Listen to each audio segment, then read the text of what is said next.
Okay mga kabagat, nandito na naman si anak. Mga kabagat sa sobrang traffic mga kabagat. Naglakad na lang kami dito para doon ka dito sa Baclaran Church. Yan mga kabagat.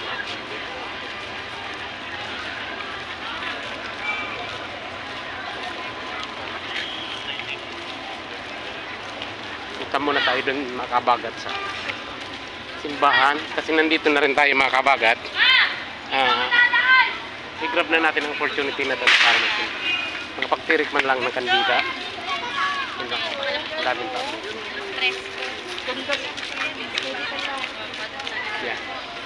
Yan mga kabagat yung Baclaran.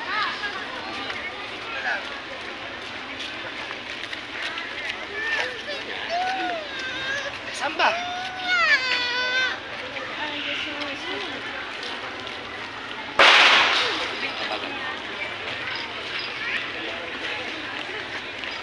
Kasi sa sobrang traffic mga kabagat, naglakad lang kami dito.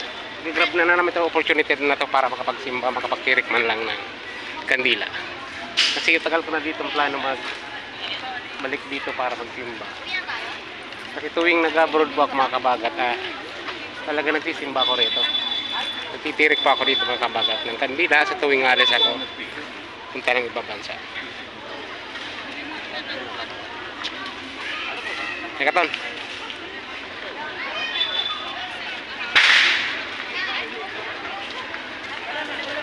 Okay mga kabagat, pupunta na muna kami sa dito sa pinatitirikan. Okay. Meron. So muna tayo rito mga kabagat sa simbahan.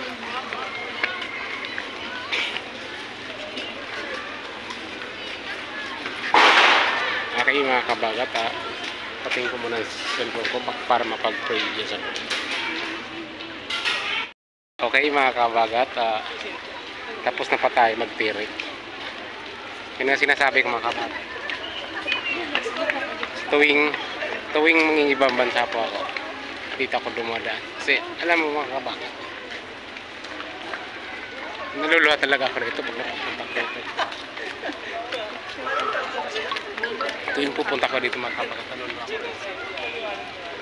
Kasi sa 2 bisis ko ng ibang bansa mga kabagat, alaga ko dito nagtitirik. Sa awa ng Diyos mga kabagat, walang nangyari sa akin sa ibang bansa.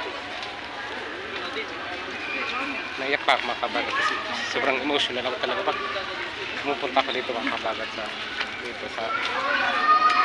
sa Baclaran. Napaka-emotional ko dito.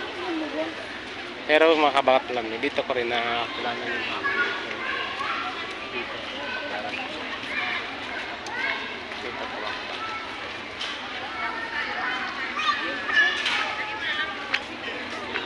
Dami dito mga kabagat na nagsisimba. Sila dyan. Nagsisimba. Ang ganda dito mga kabagat yung gabi. Napakasarap magsimba rito. Hindi ko naman talaga dito mga kabagat pinunta para mag-vlog. Kasi unexpected mga kabagat, traffic. As in talagang traffic siya. Sabi ko baka makarating kami sa pupunta namin na New Year na. Sabi ko pupunta ka mag-eat sa LRT kami. Sabi ko mga kabagat, mayroon naman dito sa Baclaran. Sabi ko mag-eat sa pa kayo mga kabagat, matatagalan pa nila kami. Kaya tamang-tama, pag nung ko yan, diretso na lang kami dito sa simbahan. Pag-pray din, nakapag-direct din kami. Hindi ko namin vlog mga kabagat nung nasa loob ako. Church kasi mahirap naman. Emotional tayo pag naging seryoso naman tayo pag nag-pray tayo. Hindi lang. Yan mga kabagat. Kailan ka Ton? Ton, yung bag, huwag mong kalimutan.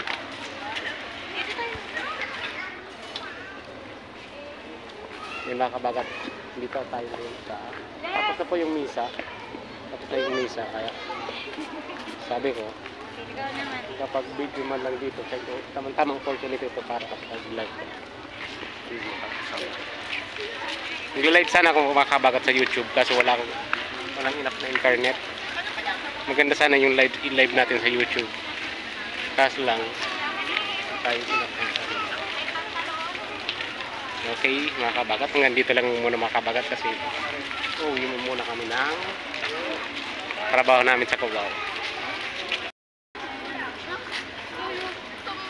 Pero pinipilit ko siya. Pwede yun. Take na. Yan. Hindi lang ko. Kaya mga kabagat, yung thumbnails natin to, hindi ma-restrict ni YouTube.